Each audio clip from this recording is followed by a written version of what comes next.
Bienvenidos a todos nuestros videoyentes aquí en privado, cumpliendo esta cita diaria de 2 a 3 de la tarde. Hoy viernes, este programa bajo la dirección del maestro Alejandro Buenaventura, su codirector Ernei Bolaños Pasos.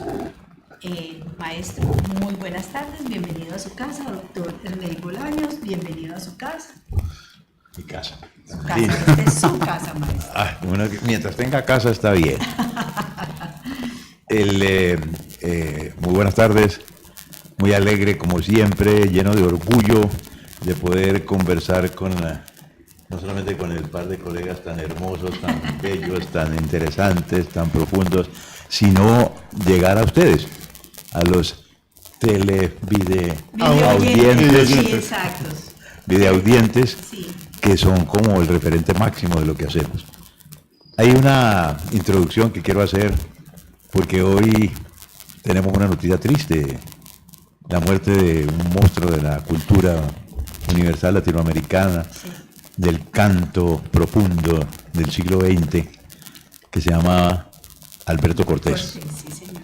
Cortés murió, habían hecho inclusive una bella performance en compañía de Facundo Cabral hace un tiempo, que eso nos tocó, se llamaba Lo Cortés no quita lo valiente. Sí, señor. Muy lindo título, muy lindo, muy expresivo. Lindo espectáculo. Y se nos murieron ambos, Sí. desgraciadamente, Facundo muy trágicamente. en esa cosa tan trágica, en ese evento tan trágico, y ahora Alberto Cortés. En todo caso, lo más importante es que se nos murió un amigo. A mis amigos les adeudo. Esa canción que no la olvida nadie, que es muy Y ha dolorosa. despedido a muchos amigos. Mucho. A muchos amigos. Y los que hemos tenido esas penas de despedir a personas muy amadas, pues siempre hemos sentido que esa canción los acompañó hasta su mis última amigos. morada, ¿no? Y nos acompaña. Les adeudo la ternura, las palabras de alivio y el abrazo, el compartir con todos ellos la factura que nos presenta la vida paso a paso. A mis amigos les adeudo la paciencia de tolerarme las espinas más agudas, los arrebatos del humor, la negligencia, las vanidades, los temores.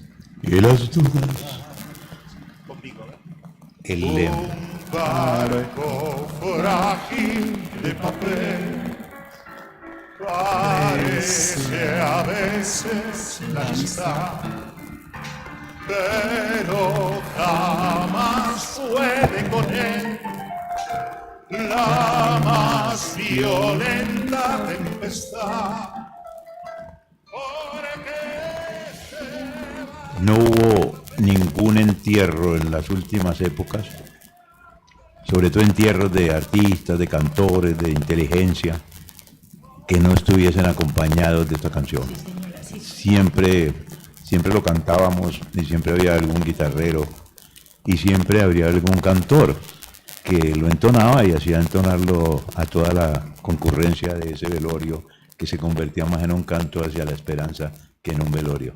Sí, porque yo creo que era como la posibilidad de decirle a esa persona todo lo que representó en la vida de uno, y uno no tenía ni esas palabras, ni esa poética, ni nada que se le pareciera. Y seguía vivo. Y seguía vivo. Es una pérdida doble en cuanto al ser humano, en cuanto a la persona, en cuanto al cantor, pero también en cuanto a algo que yo viví, que nosotros vivimos muy profundamente en el siglo XX, y un poco los comienzos de que se refería a ese canto que mucha gente lo llamó popular o lo llamó con muchos nombres, y lo que fue un canto muy profundo, maravilloso, que era el canto de los cantores.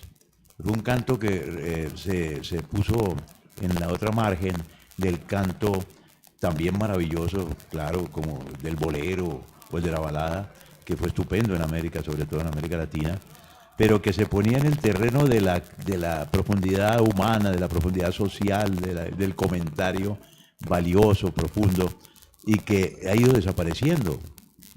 Está quedando solo en un recuerdo.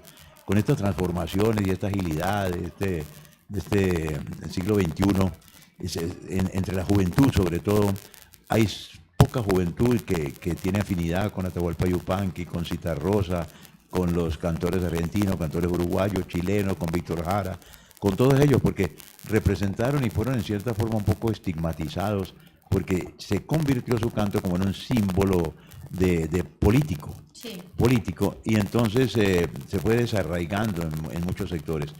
Es una pérdida porque era supremamente inteligente, muy profundo y además muy hermoso, muy bien hecho musicalmente, poéticamente, culturalmente, y representaba profundamente a la sociedad suramericana. Pero quedan algunos representantes en Latinoamérica que son ese relevo generacional, un Juan Fernando Velasco ecuatoriano que canta baladas y cosas muy lindas, y hay una serie de artistas que de todas formas necesariamente tienen que recibir ese testigo que lleva el testigo como la parte de las carreras que entregan los relevos para poder avanzar en el arte, y no solamente en la canción, sino en todas las manifestaciones artísticas. Claro, como Cepeda, por ejemplo. Era un orgullo nuestro. Sí. Es un hombre muy interesante, muy lindo, muy sobrio. A veces lo veo en ese programa de los niños y veo su manera de actuar como si los niños tuvieran realmente lo que tienen, que es una profundidad extraordinaria. Los otros son un poco más espectaculares, más del show, y él mantiene una tónica bellísima. Se pone un hombre muy valioso. Hay otros, hay muchos en América. Lo que pasa es que como el público se ha retirado de eso en cierta forma, porque lo más grave de nosotros no es que no tengamos artistas en todos estos países. En Cali, por ejemplo, hay un montón de artistas, lo hablábamos el otro día, pero no hay público que los vea. Se ha separado, el público no le queda tiempo, no gasta en eso, no gasta ni tiempo, ni dinero, ni nada. Y eso ha ido creando una especie de fisura, de gran hueco en la relación artista-público en Cali sobre todo. Sí, señor, así es. Bueno. El segundo tema, yo ayer estaba mirando algo y me encontré con que esta es la inquietud que propuse y que traigo. Y estaba mirando cierto sitio y vi que en Cuba existe hoy en día, se ha conservado y sigue, una cosa que se llama radioarte. Es decir, más o menos lo que estamos haciendo nosotros aquí. Radioarte, ¿en qué consiste? Que siguen haciendo esa añoranza que tenemos todos del radioteatro, de la radionovela. ¿Usted lo hizo? Claro, yo actuaste en Sandokan y todo esto con la RCO. ¿Cuáles hizo? Uy, no me acuerdo, pero trabajé con todo este grupo de los artistas caleños, que algunos de ellos fueron a parar también a Bogotá de televisión, que nosotros fuimos los precursores, o ellos, porque yo estaba más muchachito, ellos fueron los precursores de la actuación en televisión. La actuación en la televisión, cuando empieza a hacer los dramatizados, las telenovelas, que no se llamaban en entonces telenovelas, que casi no existían, eran actores de radio. Entonces por eso a veces seguían haciendo la actuación de radio, es decir, conservaban ese esquema, ese formato. No sentían que los estaban viendo.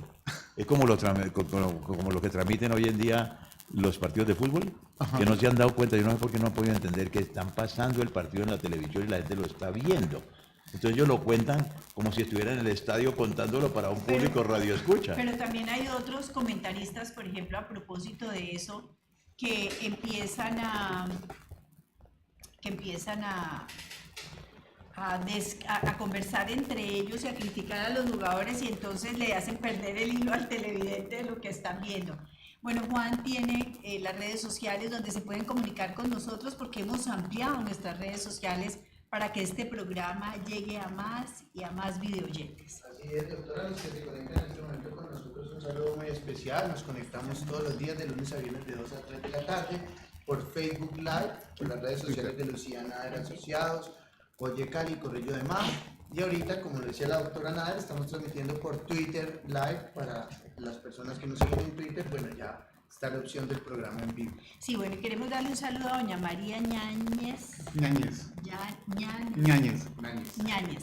Doña María Ñáñez. Yo muy uruguayo. Sí, ¿no? Ñáñez. Se proliferó en Uruguay. Pero colombiana. Es colombiana, pero vive en Chile. Bueno, que nos mandó un saludo ayer, que estuvo muy contenta con la invitada ayer, y entonces aquí le enviamos un abrazo muy especial. Qué rico, un saludo fraterno desde Colombia para allá, Santiago de Chile. Me referí y propuse Me referí y propuse un poco como tema. Nosotros proponemos el tema y eso nos metemos en él y ahí nos salimos ya. Esto del radioteatro, porque yo sigo haciendo en cierta forma el radioteatro, es decir, yo hago un teatro leído. El teatro leído existió siempre, pero como una forma subalterna de hacer teatro. ¿Qué es el teatro escritorio, maestro? Sí, como para ensayar y todo. Nosotros lo hacemos como una forma absolutamente verídica, real, de hacer un buen teatro. Y sobre todo un teatro que no tiene costos, que se hace muy rápidamente, se monta muy rápidamente y se puede hacer en cualquier parte. Luego lo hace asequible, lo hace muy factible, muy posible. Entonces yo lo sigo haciendo y es más o menos lo mismo. Cuando hacemos una función, de pronto varias personas del público en casi todas las funciones han dicho: ay, es que eso me acuerda del radioteatro, cuando uno veía esto y todo. Y yo lo voy a proponer el sentido de eso con esta tesis. El teatro es el arte de la palabra. Es grave porque, claro, sobre todo en los últimos tiempos al teatro se le han añadido tantas cosas que inclusive la gente dice: voy a ver esta película, y alguien le pregunta: ¿en qué teatro la dan? Sí. En vez de decir: ¿en qué cine? ¿En qué cine? ¿En qué teatro la dan? ¿En qué sala de cine? El teatro es tan genérico que en la época en que había el mejor teatro, digamos en el Renacimiento, en lo griego y todo, la música estaba al servicio del teatro. Ahora el teatro en parte está al servicio de la música, Sí. o está al servicio del cine, de la Los imagen. fosos estaban, las orquestas estaban los fosos. Sí. Siempre acompañaron. El teatro es el arte de la palabra, y yo lo planteo en base, por ejemplo, yo con la pregunta: ¿qué queda del teatro? ¿Qué queda de Edipo Rey? ¿Quedan las funciones? ¿Quedan los actores? ¿Quedan las máscaras? Todo. No. Lo que queda es el texto de Edipo Rey. Es decir, el texto es el elemento fundamental del teatro. No quedan los montajes del espectáculo. Hoy en día a cada espectáculo le añaden montones de cosas, de tal manera que el texto queda en el último plano casi. Entre menos plano ocupe el texto, es más supuestamente teatro de hoy en día. Es decir, hay movimiento, hay danza, hay ritmo, hay montones de cosas, hay inclusive performance, hay proyecciones, videos, todo lo digital. Entonces han invadido el territorio del teatro, y el territorio del teatro es el texto. Y creo que en esa misma medida está pasando con la literatura. Ahora hay hasta libros virtuales. No me opongo a eso ni tengo nada contra eso, porque eso existe. Pero el hecho de tener el texto escrito en el papel y uno leerlo y tocarlo, el texto, al pasar la página, todo esto es absolutamente determinante. Entonces yo digo, el teatro es el arte de la palabra. Yo no sé si ustedes quieren contradecir ese No, además Es irrebatible. Irrebatible, además, porque estamos aprendiendo una cantidad de conceptos que uno como que lo siente, pero no los tenía como muy claros, ¿no? Pues somos de otro ámbito, Sí. no somos, perdón, yo siempre he dicho que no somos artistas de profesión, somos unos artistas de la vida, pero Unos esa artistas trayectoria, para sacarle el quite a situaciones complicadas de la vida. dígamelo a mí hoy, pero aquí vamos. Pero entonces, la fortuna de estar al lado suyo Por los eso le llamamos viernes. maestro. Eso es ser maestro, eso es ser una cantera de sabiduría, y yo me siento orgulloso y me siento beneficiado de la mejor manera de compartir con ustedes, que son unas personas excepcionales en el mundo, excepcionales, porque cada uno de ustedes tiene un nombre, una historia que me arropo con ella y me siento de verdad bendecido por estar al lado de ustedes. No va a hacer llorar. Y después dice que no es radioactor. ¿No? Sí, ese El texto está ahí. El texto, por ejemplo, de Edipo Rey ha resistido montones de años, montones de siglos, Claro. un montón de tiempo. Aparentemente la situación ha cambiado, la situación de vida, tanto económica como social, como estructural, como familiar, como de relaciones, como de pensamiento, como de madurez. Pero los griegos habían llegado a un territorio tan maravilloso, tan increíble, que la obra tiene una estructura perfecta. Yo creo que es la obra con la estructura más perfecta, que parece una telenovela, pero parece una obra maestra. Parece un cuento de suspenso, pero también parece, sobre todo Edipo. Yo creo que casi todas, pero me refiero fundamentalmente a Edipo como la más perfecta, porque Edipo empieza por el final. Edipo, como después, mucho tiempo después, quizá en la mitad del siglo XX con el cine, algunos autores empezaron a inventarlo. Ustedes han visto películas en que empiezan casi que por el final, y luego hay una retrospectiva, un flashback, cualquier cosa. El flashback es un invento del cine, inclusive como nombre, como tesis. Pero pues ya existía. Edipo casi que se adelanta ¿cuántos siglos? 2 siglos y 2500 años. Sí. Edipo es escrito en el siglo IV. En el siglo IV. Antes de Cristo, claro. En la época del siglo de Pericles. Y llevamos 21 del siglo V. En el siglo V, siglo IV, sí. finales del siglo, como dice al revés. Sí. Hay que contar al revés. ¿No? Yo no sé contar al derecho, imagínense al revés. Nunca pude contar. 25 siglos. 460 más o menos antes de Cristo fue escrito Edipo. Sí, ustedes ven que yo la monté la obra hace poco tiempo y la hacíamos no en el escenario, sino como se debe hacer el teatro, entre el público. De cierta forma, hay montones de maneras de hacer las obras entre el público. En cierta medida el happening o cualquiera de estas formas de teatro un poco agresivas metían al público. Yo les conté que alguna vez le preguntaron a mi hermano Enrique que si él estaba de acuerdo en que el público actuara. Y él se cogió la cabecita así y dijo, no, yo no estoy de acuerdo porque como el público no ha ensayado. Una sabiduría. Pero sí hay maneras de hacerlo. Entonces nosotros lo bajamos del escenario, cerramos el telón y arriba pusimos la orquesta. La orquesta, en vez de ponerla abajo, yo le doy más valor a la música, la ponemos en un altillo. Y luego y tapamos el foso y ahí era donde estaba la calle, digamos la calle. El ágora allá, pero era la calle. Ajá. Y abajo, entre la gente, en unas tarimitas, poníamos el coro. Los coristas estaban como si fueran figuras del público. Y luego se aglutinaban, venían y protestaban frente al palacio. Y cuando hablan Creonte o Tiresias con Edipo, le hablan desde la platea y él contesta allá como si estuviera en el trono de esto. Pero no había palacio. Cuando pasaban el telón hacia atrás, supuestamente entraban al palacio. Es decir, lo que nos interesa es la calle. La calle, porque la obra de Edipo y todas las obras griegas se hacían en la calle. Era frente al público, improvisando, eran 3 o 4 que se ponían una máscara y hacían el teatro. Entonces, ese texto es tan increíble que en un momento cuando aparecía Creonte y empezaba a discutir con Edipo, y Edipo lo acusaba de que él era el causante de toda la peste en Grecia y porque quería sacarlo a él del poder. Ahora que estamos hablando del poder, ¿no? Entonces, Creonte le contesta, ¿no estás casado con mi hermana? Sí. ¿Y no manda ella tanto como tú mandas? Dice, sí. ¿Y ella no es hermana mía? Sí. Y si yo quiero cualquier cosa de ti, no voy y le digo a ella. Mire que está hablando como si fuera un CBY. Claro. Casi que está hablando.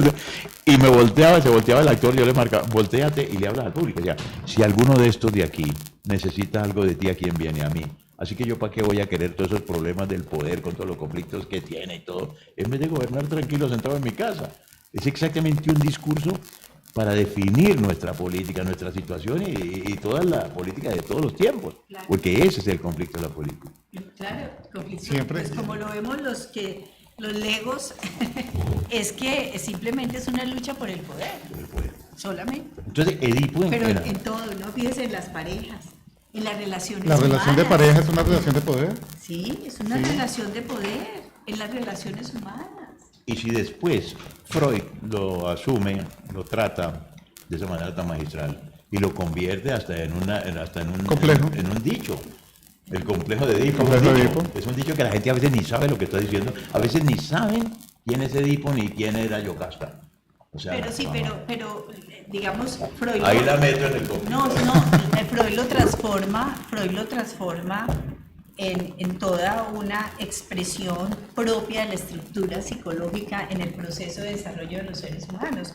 En estos procesos que hemos hablado tanto de identidad con el uno, con el otro sexo, y entonces él dice, es que necesariamente hay que enamorarse del de la madre, por ejemplo, para poder después enamorarse del padre o al revés, ¿no? Sí. Enamorarse del De padre. los objetos de deseo, de los Exacto, objetos de para deseo. poder identificarse luego con la persona de su mismo sexo.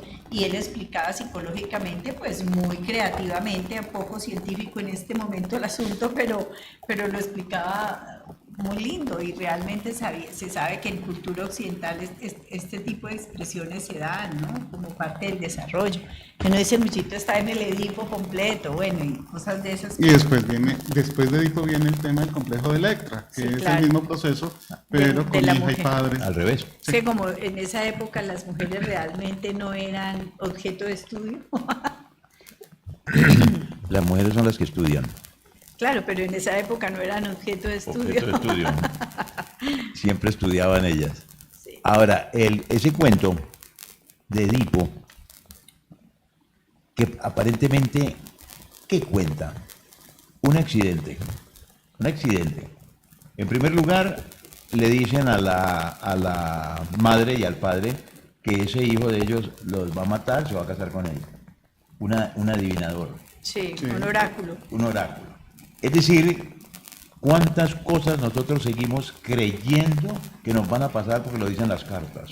Sí, claro. Nosotros no lo sabemos, pero por ejemplo yo veía en Río de Janeiro, tú lo has visto en Río, unas colas de cuadras, de cuadras, de cuadras para llegar donde donde el adivinador, allá tiene un nombre, porque además creen mucho en la macumba, en toda esta cosa todavía negra que viene de Haití y que viene de África y se establece en toda la cultura negra del Brasil, de Río de Janeiro y de Bahía sobre todo. Entonces cuadras y cuadras. Todavía mi hermana lee las cartas y el cigarrillo.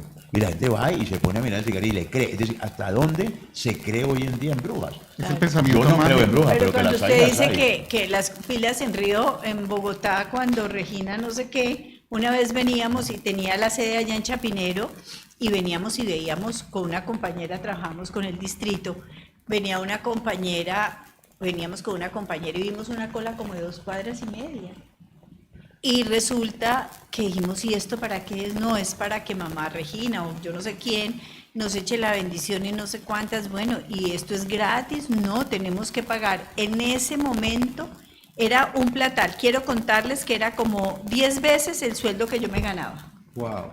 Como psicóloga ya profesional y de todo. Como Regina- 10 veces. Regina hizo mucha más plata que tú.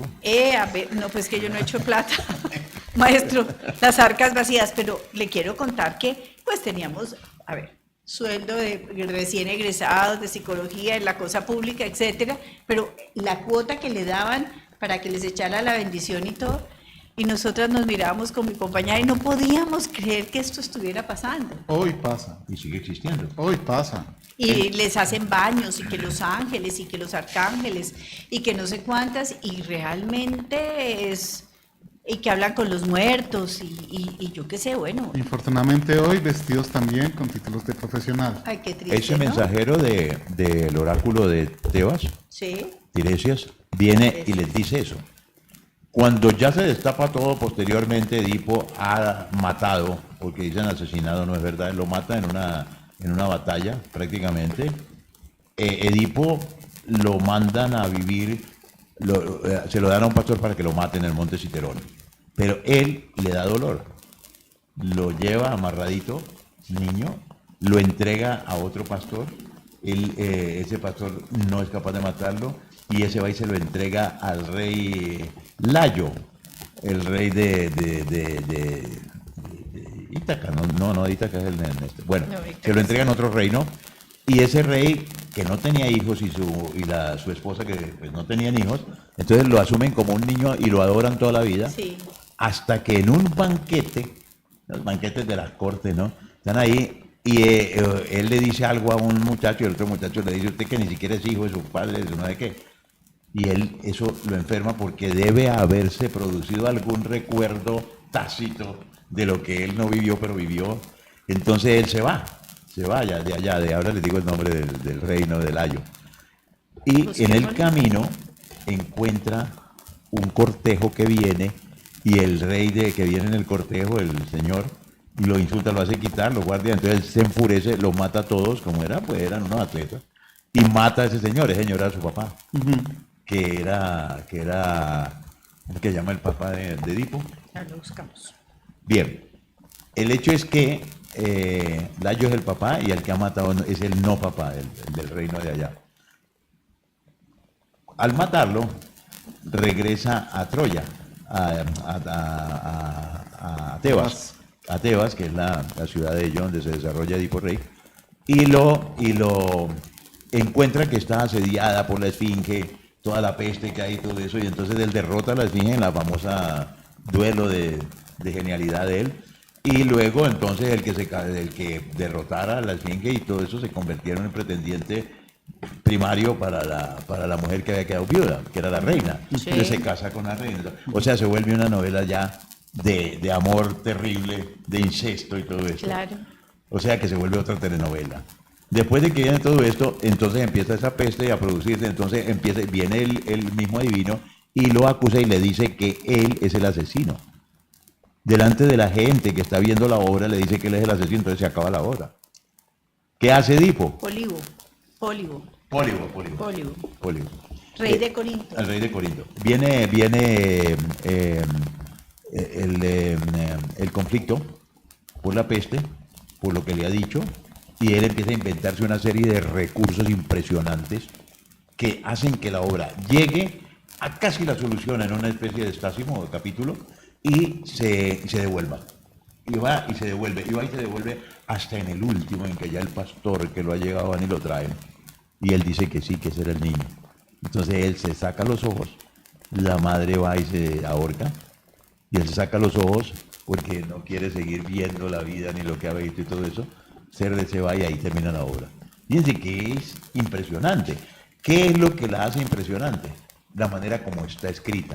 Es decir, las obras de arte no son, tienen una dualidad, es decir, es el argumento, son el tema y cómo está escrito.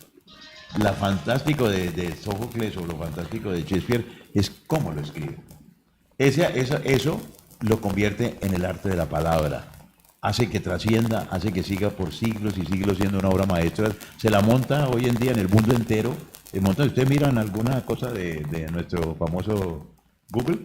Ustedes busquen montajes de Edipo en tal parte del mundo. Hay unos 200, 300, 500, miles. Pero y uno siempre se preguntó, bueno, ¿por qué se sacó los ojos? ¿No es cierto? Uno decía, pero ¿por qué no se suicidó? Pero en eso de la mitología hay cosas, la visión era muy importante porque usted iba a tener que enfrentar en el otro mundo, pues en el cielo, pues ¿cómo se llama el cielo? En el Hades, ¿no? Como Hades, claro. tenía que enfrentar a sus padres y cómo los iba a enfrentar si los iba a ver. Lo dice en el último texto, que cómo iba a ver a su madre, yo no quiero ver a nadie, no podía, si moría con los ojos, se suponía que no seguía viendo, como hoy en día todavía uno se cree que en la muerte sigue una segunda vida, que es en el cielo o en el infierno, por lo menos ya tiene 2 sucursales. Entonces no, ahora se cree que es que entonces pasamos a otros planos y que nos volvemos las dimensiones. Pero sigue viendo, eso de los ojos, que es sigue decir, viendo. cómo cada cosa en el argumento de Edipo sirve para mirar la historia desde muchos puntos de vista. Aquí la estamos mirando desde esa visión, los ojos, él se saca los ojos, ella se ahorca, él va ciego, y ciego puede ver lo que no ha visto en vida, lo que no vio cuando tenía ojos. Y él lo dice en un texto bellísimo, ¿no? Ojos, para que vean, era ciego. A Tiresias le dice, tú, ciego, ¿cómo me vas a decir cómo es la vida cuando están peleando los dos? Y Edipo le dice, ay, me acusas de lo que muy pronto todo el mundo te acusará a ti, de que va a quedar ciego. Mire, es una estructura, en cada diálogo, en cada parlamento, y en toda la historia es una estructura tan fantástica que uno se asombra a qué nivel habían llegado los griegos. Los griegos habían llegado a un nivel tan extraordinario que uno en Platón encuentra la famosa alegoría de la caverna. Sí, claro. Yo quiero montar un sitio que se llame así. Alegoría de la caverna. No, que se llame La Caverna de Platón. Y que sea como para ir a cantar y hacer teatro y todo, porque ustedes recuerdan, y yo quiero recordarle un poco a nuestros oyentes y Videoyentes. Maestro, ¿por qué digamos, en toda esta tragedia griega, valga la redundancia, todo era tragedia? Pero por etapas. Primero fue tragedia, Esquilo empieza con la tragedia. Tragedia, sí. La continúa Sófocles, pero introduciendo un tercer actor, humanizándola. La tragedia empieza como la lucha por el poder de los dioses. Prometeo se va a robar el fuego, que es como en un comienzo el fuego fue el elemento fundamental para la subsistencia sobre la tierra. Era para empezar a cocinar los alimentos, empezaron a ver en la oscuridad el fuego. Entonces eso era propiedad de los dioses y Prometeo se lo roba. Y esa es la obra Prometeo encarnado de Esquilo. Sí. Era la pelea con los dioses. Después es la pelea entre los hombres, con el poder de los dioses metido en la mitad, En la mitad. que es cuando aparece Sófocles, y ya después Eurípides lo hace mucho más humano. Donde en los las obras hombres de- y las mujeres eran uno solo. Uno solo. Pelean con los dioses y los dividen. Exactamente, empieza la pelea entre los seres humanos, más es una pelea ya social, económica inclusive, bueno, lo social depende de lo económico. Y resulta que ya aparece la comedia, cuando ya empieza a descomponerse ¿En la qué sociedad momento? tan estructurada, después de Eurípides, ya en el siglo II, un poquito siglo III, empieza a aparecer Aristófanes, y Aristófanes escribe unas cosas excepcionales, pero durante ese siglo de Pericles aparece un monstruo que se llama Platón, el filósofo, que va a darle toda la herencia, ha recibido la herencia de Sócrates y se la va a dar a Aristóteles. Y entonces Platón escribe una cosa que se llama la alegoría de la caverna. ¿En qué consiste? Yo quiero dar eso de referencia porque parece que estuviera escrito para ahora. Uno lo hace ahora, dicen que está haciendo terrorismo. ¿En serio? Porque es que mira, está la caverna, ¿no? Una caverna. Al fondo de la caverna llega la luz que viene de la entrada Sí. y se da contra la pared. Sí. Y los hombres están amarrados, no pueden voltear, pero están viendo lo que se refleja Sí. en el fondo de la caverna, Como un espejo. como un espejo. Entonces ellos Como están unas- yo estaba pensando como en las sombras chinas. Claro, es exactamente lo mismo. Exactamente lo mismo. Uno lo que ve allá es lo que no es, pero que cree que es. Sí. Y no pueden voltear Voltear. porque están amarrados. Ajá. No pueden ver allá. Resulta que él, ¿Y eso no le parece terrorismo? Eso es terrorismo, por supuesto. imagínense que uno de esos hombres logra salir. Platón dice, supongamos que uno puede salir. Logra, se zafa y puede salir. Y empieza a ver de verdad los objetos que estaba viendo y que allá se veían de otra manera. Empieza a entender. Sale a la puerta y ve la luz. Y por último sale y ve el sol. Y entonces descubre que todo era distinto. Pero se devuelve a salvar a los otros y los otros no le creen y por el contrario lo matan. Sí. Porque creen que ha quedado... Loco, Loco. alucinando. Eso no es exactamente lo que nosotros vimos en cierta forma. Sí. En una vida de caverna, donde lo que creemos a veces, o en la mayoría de las veces, es casi que un espejismo. La imagen y toda la información es manipulada. Absolutamente manipulada. Pero independientemente de eso, como no hay una formación para que la gente tenga un pensamiento crítico. Y autónomo. Exacto, claro. También lo refleja. Claro. Entonces las personas no digieren y lo que hacen es que simplemente no, más que no digerirlo, yo lo que creo es que la gente se ha acostumbrado a la comodidad. Y la comodidad. Una comodidad mental en donde yo no Pereza hago, mental. exacto, una pereza mental en donde yo no hago esfuerzos y entonces uno escucha a personas de mucho nivel decir, ah, no, eso que lo haga el gobierno, eso que lo hagan los otros, eso que los hagan los... Y resulta que entonces los voceros de esa gran masa alienada pues están más alienados que la misma masa y esto pues es una cosa complicadísima. Preguntas como, ¿por quién voy a votar? Dígame usted, yo no quiero pensar. Esa pereza ¿Por quién de... voto? ¿Por quién voto? ¿Sí? ¿En O qué ver debo algo. creer? ¿En qué Dios debo creer?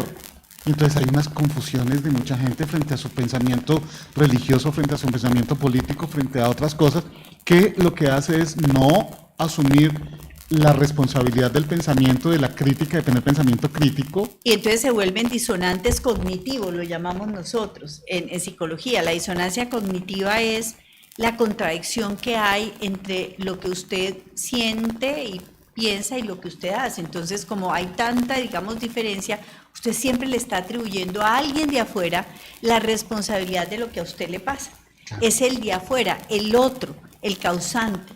Pero yo soy un sujeto pasivo de eso que creo... Que lo decíamos aquí en Exacto, otro programa, exacto. que nosotros a nivel de actitud como rasgo psicológico planteamos 3 componentes, que es el cognitivo, Sí. afectivo y Comportamental. Esos 3 elementos combinados conforman la actitud, y en la congruencia de estos 3 elementos, de estos factores, y cuando no existe esa congruencia viene la disonancia. La disonancia.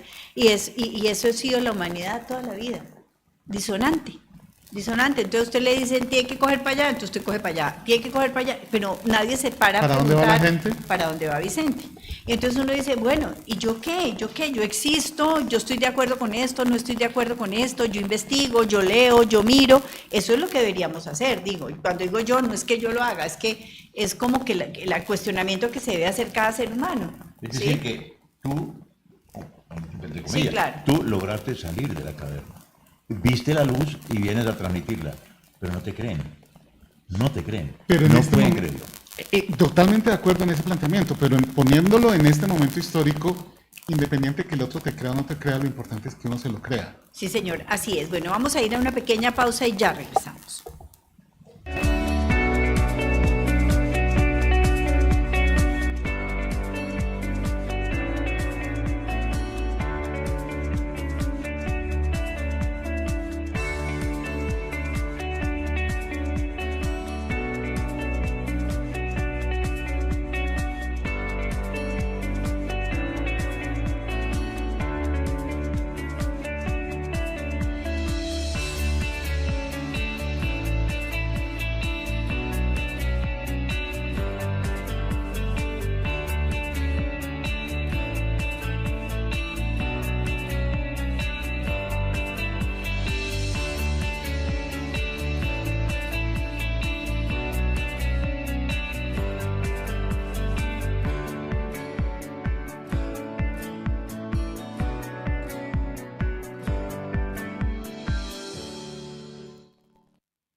Sí, Al señor. origen de todo esto, que nos metemos y nos vamos, nos emocionamos.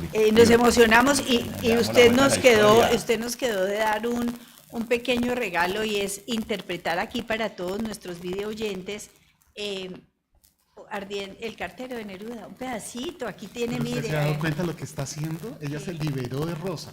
Ella no se va a liberar de Rosa ahorita. Bueno, No, que no crea. que va a Bueno, actuar pero ya también. no va a tener tiempo, pero bueno, usted no Esto era el radioteatro. Miren cómo se hacía. Este es el libreto. Uno tenía su libreto aquí, el otro allá con su micrófono, y nadie interactuaba, ni mucho menos. Cada cual leía. Es decir, el teatro es el arte de la palabra, el texto es fundamental. Pero en el teatro tiene un intermediario, no como en la literatura, que es el actor. Entonces el actor, la actriz, reflejan eso que está en el texto. Si lo hacen bien, corresponden al texto. Si lo hacen mal, pobre autor. Leíamos así, y lo mismo hacemos en el teatro escritorio, y poníamos todo. Había una persona que se encargaba, por ejemplo, entra Juan, o así. entra Pablo. A Entra ver, yo Pablo. voy a decir, Eso. entra Pablo. Nosotros no necesitamos hacer nada de eso, sino que como nos están viendo también, no necesitamos, pero en el radioteatro lo hacíamos así y entrábamos. Pablo hace una introducción como referente para que el público entienda, y dice: me paso todo el año de 1969 en Isla Negra. Desde la mañana el mar adquiere su fantástica forma de crecimiento. Parece estar amasando un pan infinito. Es blanca como harina la espuma derramada, impulsada por la fría levadura de la profundidad. En el invierno, las casas de Isla Negra viven envueltas por la oscuridad de la noche. Solo la mía se enciende. A veces creo que hay alguien en la casa de enfrente. Veo una ventana iluminada. No, es solo un espejismo. No hay nadie en la casa del capitán. Es la luz de mi ventana que se refleja en la suya.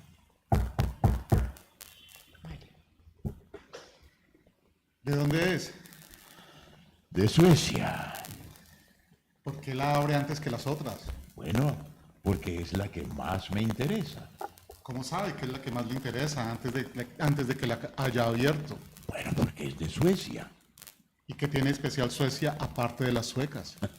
El premio Nobel de Literatura, hijo. ¿Se lo van a dar? Si me lo dan, no lo voy a rechazar. ¿Y cuánta plata es?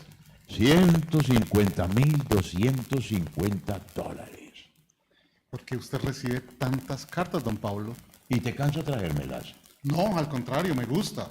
Es verdad que usted es el único que recibe las cartas en Isla Negra. Si usted no existiera, yo no tendría trabajo.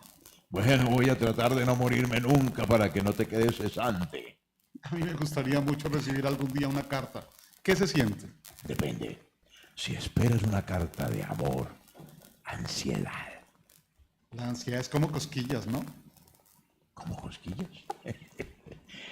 Sí. ¿Qué dice la carta?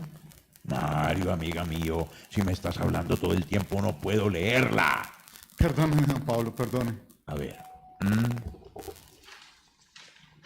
Leámosla. ¿Le dan el premio Nobel? Puede ser, pero este año hay candidatos con más chance. ¿Por qué? Pues porque han escrito grandes obras. Ah, A ver, ¿en qué te quedaste pensando? en lo que irán las otras cartas. ¿Serán de amor? Hombre, yo estoy casado, que no te oiga Matilde. Perdón, don Pablo. Yo creo que con ese. Buenísimo, está buenísimo. Ustedes ven como uno no necesita ni escenografía, porque el espectador del teatro ahí en vivo, o el lector, o el que lo está viendo así en la televisión, está poniendo todo. O sea, está trabajando. Y la esencia del hombre es el trabajo. Cuando en un espectáculo nosotros logramos que el espectador trabaje, se ponga a crear los objetos, la cara. Él está viendo una cara acá, pero si está leyendo no es el señor Mario ni el señor Neruda. Entonces al ver esa cara, dice, ¿esa será la cara? O empieza a poner la cara de una persona que él medio conoce de eso, la empieza a relacionar con algo, empieza ese cerebro a maquinar. Porque la radio se hizo precisamente para eso, se hizo para soñar, para imaginar, para crear y para construir unos personajes que en la realidad no existían.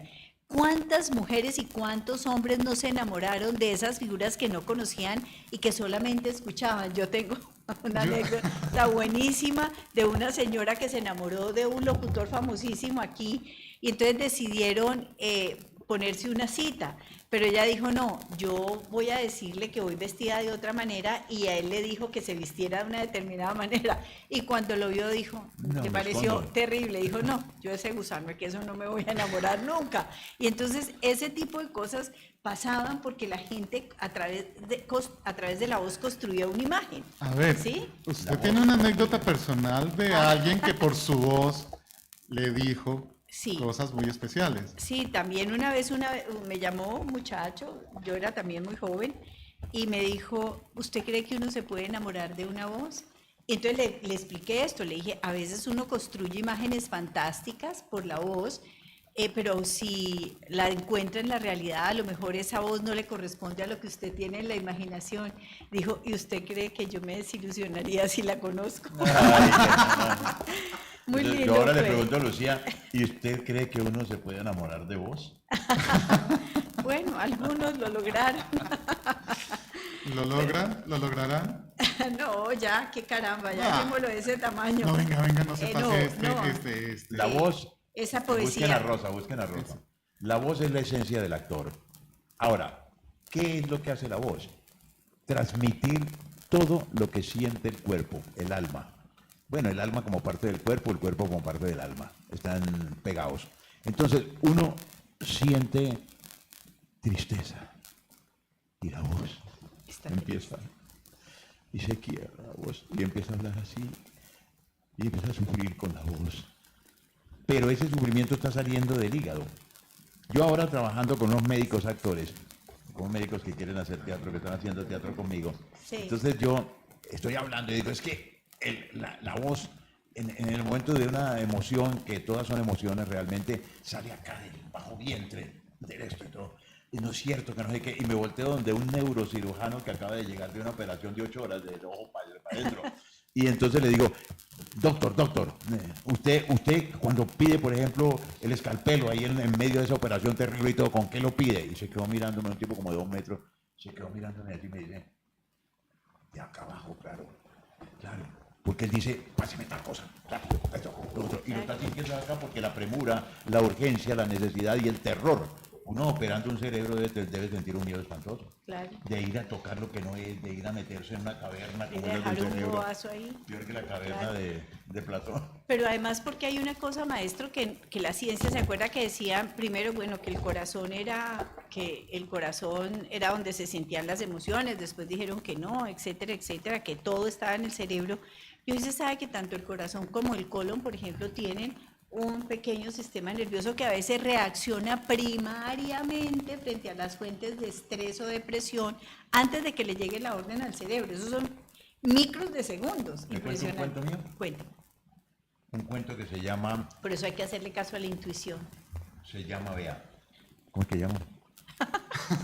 Se refiere a cuando estábamos peleando en la cosa de Rojas Pinilla, cuando nos movimos todo estudiantil, muy Sí, estudiantil. sí. Y mi hermano ya está en la universidad, yo en el colegio, en Bogotá, y salimos a pelear y todo eso, fuimos a almorzar. Y mi mamá nos dijo, llévense el resto de la comida. Y no, mamá, es que nosotros tenemos que ir, somos revolucionarios, vamos allá a tumbar al tirano, que no hay que. Y ella me dice, me acuerdo, mi madre me dice, pero eso a uno le da hambre, aunque esté tumbando al tirano y todo, como la mamá, ¿no? La sabiduría. Y nos fuimos. Y yo cuento que bajamos por el Teatro Imperio, ¿te acuerdas? En Chapinero, la iglesia de Chapinero, dimos la vuelta por la 13 y en un momento determinado se armó, se me perdió mi hermano y yo salí corriendo por una cosa de una policía y cuando volteo la esquina, ¡pra! Me encuentro y me quedó la trompetilla del fusil de un soldado Uy, en qué el susto. estómago. Virgen En el Santísima. estómago. Entonces yo creí que me había disparado, yo sentí el tiro. Y empecé a sentir que me chorreaba la sangre. Y caía la sangre, caía la sangre. Usted iba a Y toda ser esa actor. vaina- Usted iba a ser actor. Exacto. Estaba condenado a ser Empe- actor. Sí, Claro. claro. Lo decía una cosa, le cuento. Y entonces decía, sentí que me salía y voy contando y digo, hasta que empecé a sentir un olor raro, una cosa como fea y toda esa vaina, y descubrí Otra cosa. que me había cagado. Así termina el cuento, perdonen el término. No, pero es así, Es es así. así. Es decir, el esfínter se abre por la contracción nerviosa, Sí. que es el reflejo básico. Claro, Sí. en Y estos, ese mismo reflejo salió del corazón, del alma. en estos días estaban hablando con relación a la situación de Venezuela, un señor que había sido militar en la época en que Chávez intentó dar el primer golpe y que los cogieron y los detuvieron y detuvieron también a este, ¿cómo es que llama? A Diosdado Cabello. Y le recordaba, y le decía, acordate que cuando te cogimos te orinaste en los pantalones. Le decía, acordate que temblabas y no sé qué. Bla, bla. Claro, es que el miedo Se de... orina. Claro, No, uno claro. que le disparen aquí, eso es muy, muy duro. Muy fuerte. Eso Pero, que estás diciendo. Esa emoción, sigue. no, de esa emoción. yo estoy hablando No, es que ya voy a hacerle la introducción de la escena, de esta escena. bueno. Entonces termina y hago la introducción. Dale. Porque es que esto No, yo es me quité primicia. La voz, lo único No, que, ya me estoy salvando. No se está salvando. Es que yo permití que no se salvara. Yo lo hice único que que no se estamos diciendo salvara. es que la voz es la emisión de todas las emociones. La La emisión de las emociones. Vale. Rosa es la mamá de Beatriz, Beatriz es la novia de Mario, Mario es el cartero, y esta es una escena donde Rosa interactúa con Pablo. Entonces, en esa introducción empieza Rosa. A sus órdenes. Pablo la ha llamado, le ha dicho cosas que quiere hablar con ella. Ha llamado a Pablo, Ella le escribió, la sí. mamá, y le ha escrito y todo, y ella le dice que quiere hablar con usted. Le dice, ¿dónde? Doña Rosa en su casa. Va, véngase para acá, ya le listo. Y entra ella y le dice, entró. A sus órdenes. Doña Rosa, le habla Pablo Neruda. Ajá. Bueno, pues, quería agradecerle por su amable cartita. No tiene nada que agradecerme, señor. Quiero hablar con usted inmediatamente, A ver, dígame, doña Rosa. personalmente, ¿Así? ¿Y dónde? donde diga. Bueno, pues entonces en mi casa. Ya voy para allá. Y pum, pum, pum, se supone que entró doña Rosa, ya, se entró la puerta, ¡ñau! ¡Pa! ¡Ta! Dice, a ver, por favor, doña Rosa, siéntese. Lo que tengo que decirle es muy grave para hablarlo sentada, don Pablo. ¿Así? ¿Y de qué se trata, señora? Desde hace algunos meses merodea mi hostería un tal Mario Jiménez. Ese señor se ha insolentado con mi hija de apenas 16 años. ¿Así? ¿Y qué le ha dicho? Que con las metáforas, don Pablo tiene a mi hija más caliente que una terma. Pero es que es invierno, doña Rosa. Mi pobre Beatriz se está consumiendo entera por ese cartero, un hombre cuyo único capital son los hongos entre los dedos de los pies trajinados. Pero si sus pies bullen de microbios, su boca tiene la frescura de una lechuga y es enredosa como un alga. Y lo más grave, don Pablo, es que las metáforas para seducir a mi hija las ha copiado descaradamente de sus libros. No. Sí, comenzó inocentemente hablando de una sonrisa que era una mariposa, pero después ya le dijo que su pecho era un fuego de 2 llamas. Y señora, la imagen empleada, ¿usted cree que fue visual o táctil? Táctil. Tiene a mi hija tan caliente que cuando está en casa no necesito encender ningún fuego. Tenerla al lado es suficiente para calentar la sala, la cocina, los dormitorios, el sótano. ¿Cómo ven allá, cómo sienten ustedes al oír este texto? ¿Cómo está la hija? Mejor dicho, en total estado de Hola. excitación. Si Lucía lo está haciendo acá, no ha hecho ese teatro así o una cosa tan terrible, tan difícil, y es por primera vez, no ha leído el texto antes ni No, nada. nada. Pero Eso si la actriz se llama dice, cogerlo a uno a mansalva. si la actriz dice, Pablo dice, ¿y la imagen empleada? ¿Usted cree que fue visual o táctil, doña Rosa? Dice, táctil. Tiene a mi hija tan caliente que cuando está en casa, don Pablo, no necesito encender ningún fuego. Tenerla al lado es suficiente para calentar la sala, la cocina, los dormitorios, el sótano. ¡Ah, qué economía, doña Rosa! La quise mandar a Santiago, pero se negó, ¿ok? Entonces, ustedes ven cómo la emoción del cuerpo, porque ustedes tienen aquí la ventaja de que nos están viendo actuar. Entre más vean el cuerpo actuar, entonces más ven por qué la voz sale así. Sí. Porque el que está actuando es el cuerpo, pero usted, en el radioteatro solo se oye la voz. Claro. Entonces es determinante, por eso decimos que el teatro es el arte de la palabra. De la palabra, Porque es es el cierto. texto el que llega. Sin Claro. verlo, lo ve. Claro, y además porque lo que usted dice, cuando la gente es la actriz o el actor, está metida allá en la historia, se la vuelve propia y me imagino que eso facilita la expresión de sentimientos, no como cuando pasen una cosa tan improvisada como esta que lo cogen a uno a mansalva. Este señor venía con el libreto completamente estudiado. Y además ha ensayado. Ah, Ha ensayado. ensayado, claro. Ahora, fíjense, por ejemplo, la cosa tan terrible. Uno lo tiene ahí el texto. Entonces es muy fácil, porque es muy fácil. Donde uno levante un poquito la vista y se pierde un segundo, no lo encuentra. No lo encuentra, por supuesto. Donde por uno, supuesto. por más que se lo sepa, si no tiene una conciencia absoluta de lo que está diciendo, se equivoca. Además, ¿Y porque cómo uno se va a tiene que equivocar? estar mirando al público y con el rabillo del ojo estar leyendo, porque es una cosa como No, no esa, es puede como un estar verdad. No, ¿No? Al público no se lo mira puede, nunca. Al público no, No, se al mira. libreto, Al libreto, no, solo porque- al libreto. Solo al libreto. El público ve lo que uno cuenta. Ah, ya. Ve lo que uno cuenta. Es decir, no está bien. Deja un momento de ver al actor que está ahí sentadito y leyendo y empieza a mirar el cuarto, cómo es el cuarto donde están hablando, cómo es la escenografía, cómo es el que está hablando. Porque no cree que el que esté hablando sea Mario. Ahí se produce el fenómeno interesantísimo de que el actor no es el personaje. De una manera muy perfecta, muy fácil de estudiar. Ustedes dicen Bueno. que yo lo leí. Terminó un informe a la 1:35, me bañé como los gatos a las supercarreras para estar aquí a las 12 en punto. No tuve oportunidad de leerlo. Bueno, pero se Pero lo alcanzó. hizo muy bien, lo hizo muy bien. Bueno, lo cierto es, maestro, que del radioteatro es una maravilla, es una experiencia maravillosa. Aquí nos dice nuestro productor que es hora de cerrar nuestro programa. Les deseamos a todos un feliz fin de semana, pero antes de irnos queremos recordarlos que nos visiten en www.lucianaerasociados.com, que ahí encontrarán artículos, información importante, todos nuestros servicios. Todavía el doctor Ernei Bolaños, que forma parte de nuestro equipo, no figura en la página porque no ha hecho unos trámites específicos para poderlo montar en la página. Maestro Buenaventura, muchísimas gracias, que tenga un feliz fin de semana. Y bueno, tenemos todas las semanas una cita con usted los viernes, usted es el dueño de este programa.